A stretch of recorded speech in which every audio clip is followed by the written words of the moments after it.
this is.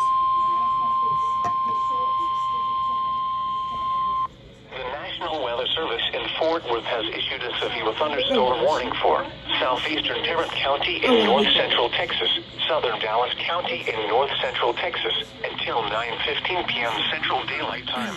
Another one? At 8:15 p.m. Central Daylight Time, a severe thunderstorm was located over Arlington, moving southeast at 20 miles per hour. Hazard, quarter-size hail. Only quarter-size. Source, radar indicated. Impact, damage to vehicles is possible. Locations impacted include Dallas, Fort Worth, Arlington, Irving, Grand Prairie, Mansfield, Euless, DeSoto, Bedford, Cedar Hill, Duncanville, Hearst, Lancaster, Glen Heights, Red Oak, Hutchins, Cockrell Hill, Wilmer, Ovilla, and Pantaco. This includes the following highways: Interstate 35E between mile markers 411 and 423.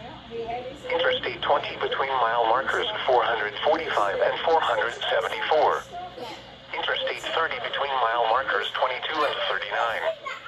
Interstate 45 between mile markers 269 and 278.